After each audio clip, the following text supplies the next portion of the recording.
In a moment, honoured guests, ladies and gentlemen, but first, applause please for Gabriele Zinni.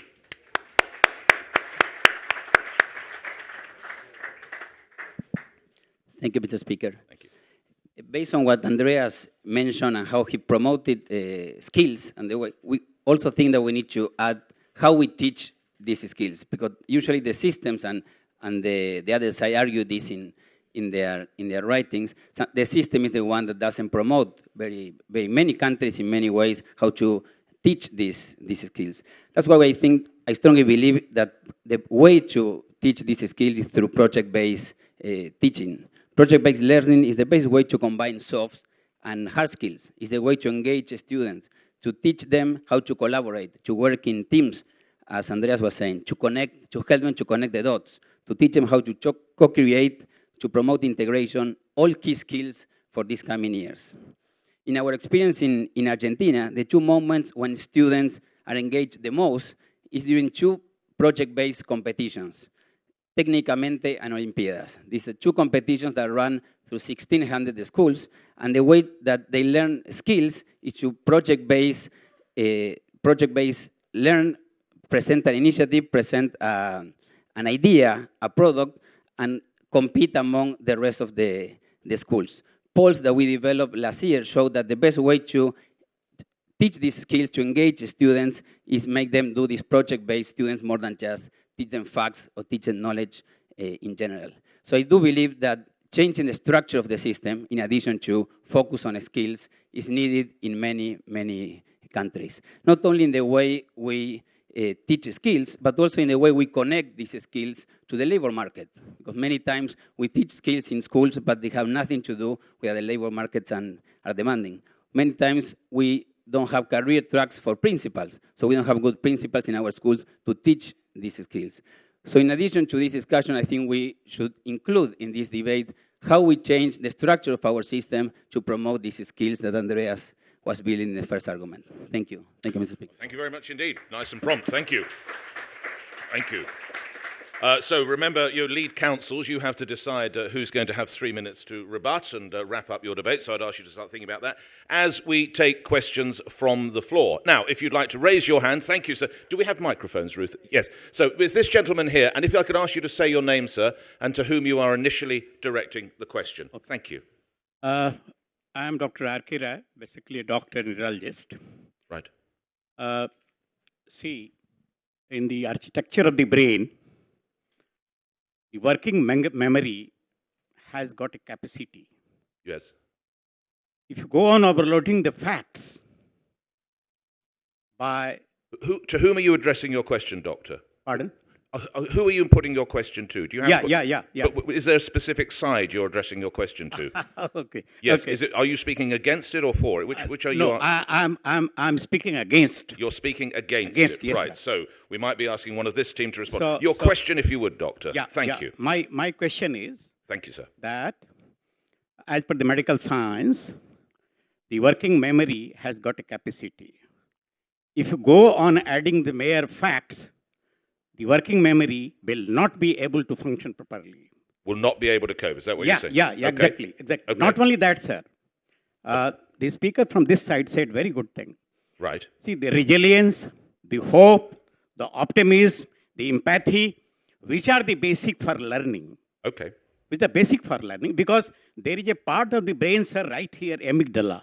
Okay. If you go on putting a lot of information, the amygdala will start All right, getting sir. irritated. Okay, and sir. once it gets irritated, it will affect the cerebral cortex. Okay. And when it affects it, you will not be able to retain the facts. Okay, doctor, So- I'm grateful. I so- need to so- pass that so- question. so, Thank sir, you very much sir, indeed. With my knowledge to the Okay. House. Okay, doctor, I we mean, have your question. If you can take your seat, please. So I'm question grateful. is, my one half second. Doctor, we need a response. Thank you. Half Yes. second, sir. I want to just give it. Yeah, That- we're getting a that- response. that- Doctor, I'd ask you to take your that seat for now. any creativity, sir. Doctor, yes, I'm very for grateful. any Could I ask you? creativity. I don't know if you understand the rules of this debate. Doctor, I wonder if you'd like to take your seat now. We're very grateful. Thank you very much indeed, doctor. Thank you. Thank you. Thank you. Thank you very much, doctor. Who would like to? Daisy Christodoulou. Thank you, doctor. Daisy, thank you. Yes, just respond if you would. Thank you. It's the idea that basically, as I understand it, you can fill a kid's head too full of facts, is what I'm going to take from that. So That's why I'm on the radio. I think what is the case is that working memory is is very limited. So the doctor is absolutely right to say that when you are presenting learning, you must absolutely break it down into small chunks. And break it down, I would say, you have to break down those complex skills into small chunks precisely because working memory is so limited. And that would be the reason why I would say that the project-based approach advocated by the opposition doesn't work, because project-based learning is extraordinarily overwhelming for working memory. So actually, the implications of the limitations of working memory are that we should break down complex skills into small bits of knowledge and practice them. And then the aim is to get them through the bottleneck of working memory into long-term memory, which is vast and is huge and is, in the words of one cognitive scientist, long-term memory is the seat of all human intellectual skill. Because long-term memory is vast and can store thousands of pieces of information, whereas working memory is limited and can store 3 to 7 pieces of information. So all the implications of the limitations of working memory suggest we should be breaking down complex skills into small chunks in order to get them through that working memory bottleneck. Daisy Christodoulou, thank you. Let's have a question. There's a gentleman here, and then we'll take a question from a lady, if we can get again on this side. Gentlemen, so let's take 2 questions. You can keep the question moderately brief, and to whom you're addressing it. Question from you, sir, and then the lady down here, please. Here, as well. Sir. My name is Nathan. I'm a head teacher at a school in the UK. My first point is that in a very engaging world with lots of information overload, when our children are overstimulated as it is, we have to find creative ways to engage our children and young people and even learners as effectively as we can. So overloading them with a straightforward passage of facts and information, from a practical point of view, is most definitely not a productive way. And I just have a quote that I want to leave with the people on the far side there. Yes, in a world of change, the learners shall inherit the earth, while the learned find themselves perfectly suited to a world that no longer exists. Nathan, thank you. We'll put that question in just a second. Let's take a question from the lady here as well. We'll take 2 questions together. I'm hoping there's a question for the against team as well. Otherwise, these 2 are going to earn their corn. Yes, madam, thank you.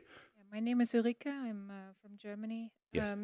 I'm actually a social counselor teaching. Would you just hold the microphone a little closer to your face, Ulrike, at your mouth? I'm teaching social skills. Brilliant. Yeah. But I have a question actually to Andreas. Wanted to know, I see a lot of students that actually do have social skills, but they don't have the facts.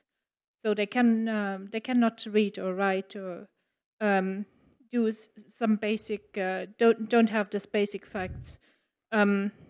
They cannot pursue the education, and they cannot enter schools because missing these facts. How would you answer this when you're saying that the most important things are the social skills? Ulrike, when they are missing these. Excuse me, Ulrike, thank you. In a moment, Mr. Schleicher.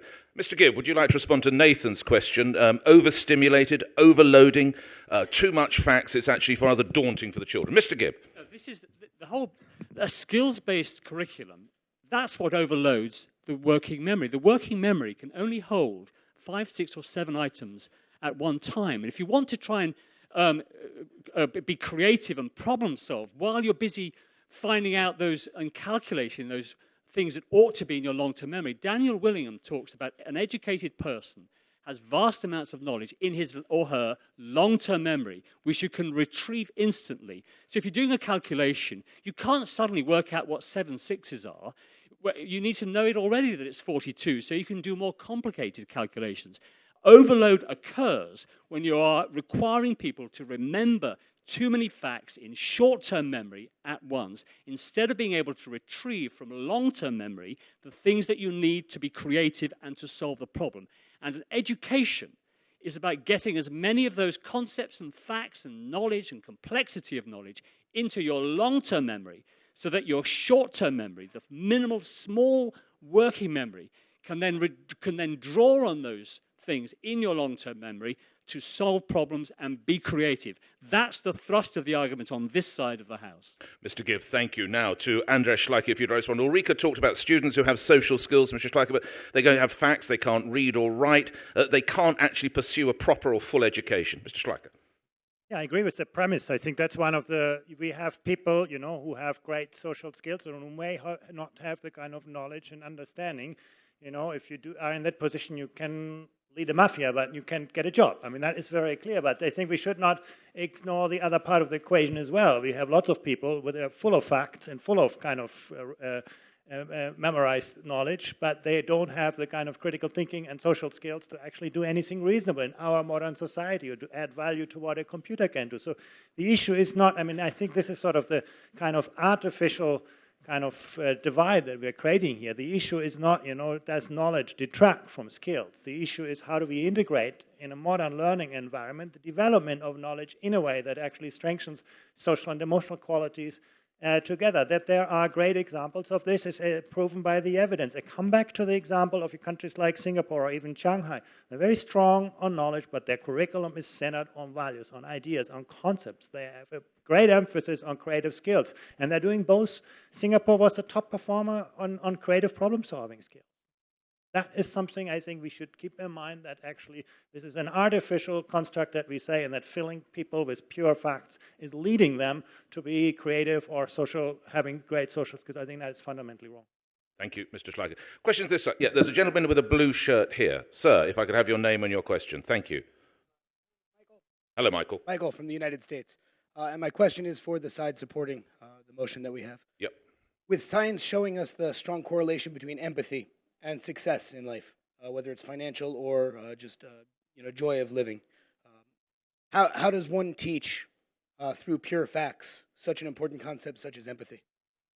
Who wants to address that? Mr. Gibb. Gibb. Say that, at the beginning of this debate, both Daisy and myself pointed out that the motion is biased in the way it's drafted. Nobody here wants pure facts. We want knowledge that includes facts.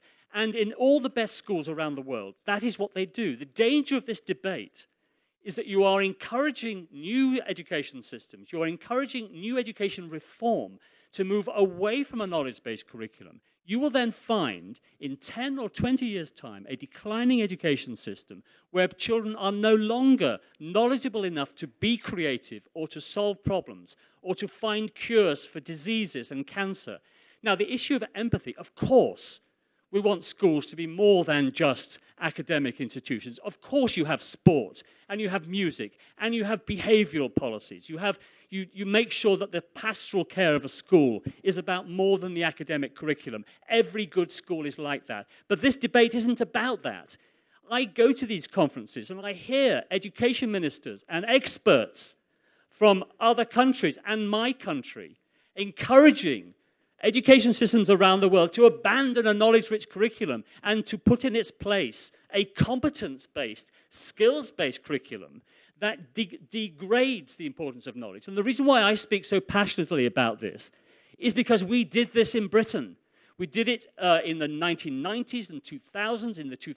Look at our 2007 curriculum. Look at the new Scottish Curriculum for Excellence. Look at the proposed curriculum they're going to put into Wales. They are a disaster. We came into office in 2010 to put it right because we saw the danger and the damage it was doing. And it was doing the most damage to people from disadvantaged backgrounds who don't have educated parents who can take them to museums, who can make them read. If you believe in social justice, you will want a knowledge-based curriculum. Thank you, Mr. Gibb. Thank you indeed. Thank you, Mr. Gibb. Can I get a question for this side of the House, please? Do we have a question for this side of the House? We do. The lady here? Yes. Can we get a mic to the lady here, third row back, please? It is a question for this side of the House. Yeah, great. Thank you very much. Could I get your name as well? My name is Mariam Ismail. Hi. And what I wanted to say is when he talks about Singapore and Hong Kong, he's talking about cultures that are different from Western cultures. So they don't apply. Okay, no, that's fine. Culture clash. Who wants to take that on? One of you has to. I mean, I could come round, but I won't get it very right. It's probably best if you do. Mr. Schleicher. I do hear that argument, every day, that, culture is inherited, we can't do much about it. I do believe that actually the culture, and particularly the culture of learning, is very much created by what we do. Many of the systems that are today at the top of the league have not been there for very long. In fact, Hong Kong is a great example. Korea is a great example. In the 1940s and the 1950s, in the 1960s, they were at the bottom of the league. Today, they're at the top, not because of their culture. Their culture hasn't changed. It's because of what they did in education. And actually, each and every of them has a very rich curriculum. They They have an instructional system that is actually well balanced in terms of the knowledge and the skills and the character qualities that they develop. And they do not frame everything they do around the reproduction of facts. They have at their center ideas and concepts and values. And I do think that's something that we can learn from. It's not about copying and pasting, absolutely not. But I think it's worthwhile for all of us to look around the world. Where do we see the most advanced education systems and what we can learn from them?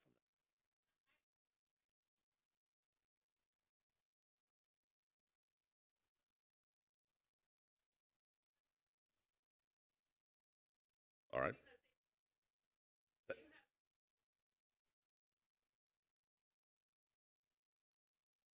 Quick response, if you would, because just a quick response to the follow-up there. Have you another line to say? Yeah, no, I simply don't believe in that. I do think Okay, there's a lot of variability within countries and across countries. There's a lot of scope for us to actually do learn from the world's best experiences. Thank you indeed, Michelle. I think we've got time possibly for one more question. We take one, so whoever puts their hand up first gets the final question. Can we bring it up here? This gentleman's tried a couple of times. Gentleman in a check shirt here. We're going to take the question from here. You will have, I'm sorry to say, the last question, quite a fiery debate. Go ahead, sir. What is your question? My name is Edward. I'm a high school math teacher who struggles with teaching the critical thinking skills and the process-based, and in doing that with high-level math in secondary. I teach them these skills and the working memory because they are trying to do the basic things that were never transformed there. In the lesson that I'm given, they're spending so much time using their resources and their devices and their things. I can't actually give them the skills because they know how to find them, but there is the time lag and they can't interpret the data because they don't have those references. And how do we reconcile those two competing things in this? How they use their device. Okay, so I sense this is for this side. Would you? Yes, it is indeed. Mr. Schleicher, I look back to you. Gabriel Zinni, will you take this one? The use of the devices and obviously how, as this teacher, if you'd stand up and address the House, I'd be grateful. Thank you, Mr. Zinni. I think that you raise an excellent debate that we are facing, at least in my country. And really, I think that at the end of the debate is engaging the student what we should do. Because I think that the pure fact knowledge curriculum that ISA is proposing doesn't engage students. We tried in Argentina, we tried in Latin America. Students are dropping out from school. Students are not keeping engaged. So I think that what you're doing is the way to do it. It might be hard, because it might be hard to bring all these devices, but bringing devices to the classroom and bringing other ways of project-based learning has much to do with what students do outside the classroom these days than what we're teaching now in our classrooms in Latin America. So I think that we have to consider and have that in mind when we define all these 50 years old experts here defining curriculums. We have to check what's going on at the classroom with 12, 15 years old guys who have nothing to do, what they see at the classroom has nothing to do with the reality outside the classroom. So I think the way to go is what you're doing, but I agree, it challenges how to combine the attention and hard and soft skills in the same way. Thank you very much, and thank you for the questions. Just before I ask whichever lead counsel wants to come from either side, it's been a very interesting debate. I do hope that Donald Trump or someone of his team is, we've all heard about fake news. We now have pure facts, was a whole new suggestion as well. We heard from Nick Gibb. He took us back to the days of Gradgrind and the importance of the kings and queens of England. Andreas Schleicher talked about thinking like a scientist, a different way of coping. Daisy Christodoulou talked about equipping pupils with skills, scientific evidence as well, and took us back through various headlines. My favourite headline when I lived and worked in the States was 7-foot doctors go in strike in Milwaukee. Now, there's two ways really. There's either 7-foot doctors, which is incredible, or I love that one, 7-foot doctors go on strike in Milwaukee. And Gabriel Zinni talked about what he does in his native Argentina, connecting skills and how important that is with the labour market. Now, to sum up, and we will say in that order, if we may, Mr. Gibb and Ms. Christodoulou, who is lead counsel for your side? Mr. Gibb, you have 3 minutes. Thank you. So, my question is, could Steven Spielberg have managed the Yankees? Spielberg is creative. Spielberg can solve problems. Why then can't he manage the Yankees? Why can't he manage a baseball team? Simply because he doesn't know enough about baseball, despite being creative and despite being a very clever problem solver. It's clearly catch-22. But only if you've read Joseph Heller's book and you know what catch-22 means. As my honourable friend said when she was speaking, she quoted the famous a phrase from Isaac Newton. If I can see further, it is by standing on the shoulders of giants. And by standing on the shoulders of giants, he means building, not a 7-foot person, he means building on the knowledge of all the scientists and mathematicians who came before him. Isaac Newton had been taught and had learned what had been thought and said in science and in mathematics and in physics up to that point. Had he not been taught those things, had he had a competence-based curriculum about sitting under a tree and waiting for things to happen, I suspect he would not have understood the consequence of an apple falling on his head. As Daniel Willingham has said, education is about long-term memory, ensuring that we have facts and knowledge securely embedded in our long-term memory. Now, one thing we can agree on this debate is that the title of the motion is pejoratively drafted. No one wants pure, isolated facts. We want a knowledge-based curriculum. But I urge you to vote for the motion, notwithstanding the biased way that it's drafted, because you believe, as we do on this side, in a knowledge-rich curriculum. Of course, schools should develop the whole pupil, but the dangers of the ideology that are all too prevalent at conferences like this is that it flies in the face of all the evidence. The research is clear. Pupils need to be taught a broad body of knowledge so that they can in turn become experts. And the evidence from PISA supports that scientific research. In their most recent report, all but 3 countries recorded statistically significantly higher results with teacher-led instruction, and the most important factor of which was the teacher explaining ideas and giving pupils knowledge. Opponents of a knowledge-based approach to education in the 21st century are the latest in a long line to make this fallacious argument. It ignores the evidence from cognitive science, it ignores the PISA research, and it ignores over a century of debate in education. Thank you very much. I urge you to vote for the motion. Thank you, Mr. Gibb. Thank you, and thank you for your colleague as well, Daisy Christodoulou. Now, to sum up against, are you, Mr. Schleicher, your lead counsel again? Please take the floor. Thank you. Thanks again. And I want to sort of start with, we have heard that skills depend on knowledge, and I don't think anybody disagrees with this, but I think equally true is that knowledge depends on skills. We develop an advanced understanding on knowledge through actually our capacity to think and to think creatively. And if we don't foster one without the other, we are going to put up students for failure.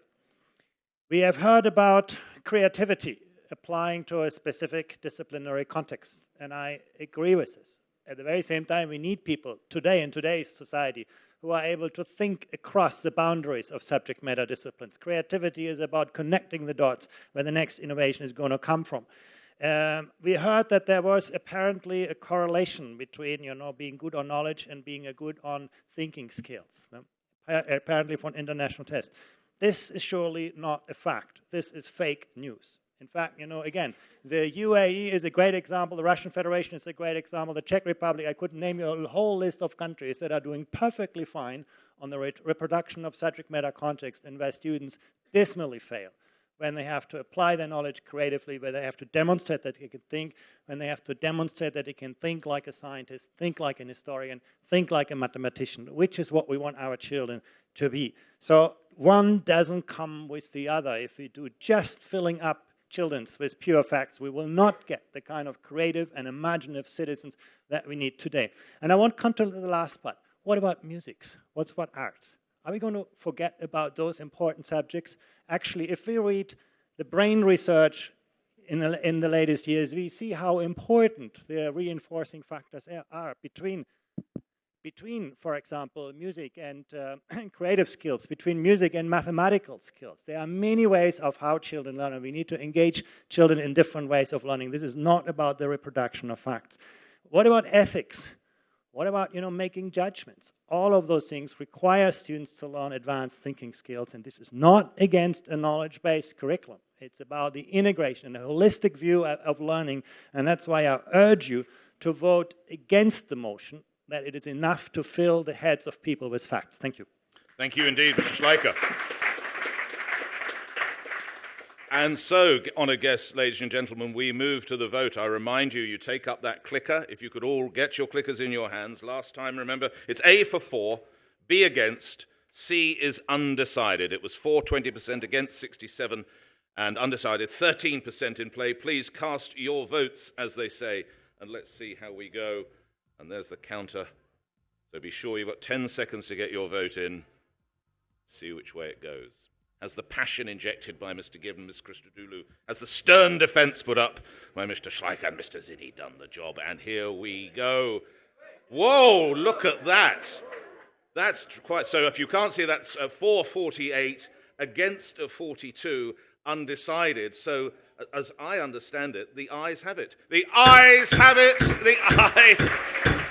Just to inject some Brexit themed into it, the ayes. Do you recognise that, Mr. Gibbon? Keep the applause ringing out, please, for, in no particular order, Daisy Christodoulou, Andreas Schleicher, Nick Gibb, and Gabriele Zinni. If you've enjoyed this, I've been Nick Ferrari. If you haven't, I'm Vanessa Feltz. Thank you very much indeed. Thank you, ladies and gentlemen. Thank you. Thank you. Great meeting you. Thank you very much indeed. Great to meet you, Director. Thanks for having such a good humour. That was fun. Well done, Minister. Well done. Well done. Well done. Thank you.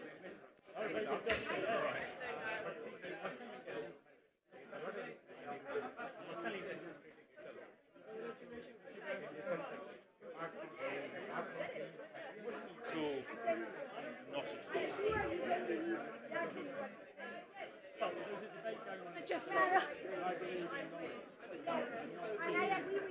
Oh, hello. I'm sorry. Well, you know, if you need any help. Did you enjoy that? Good fun. Thank you.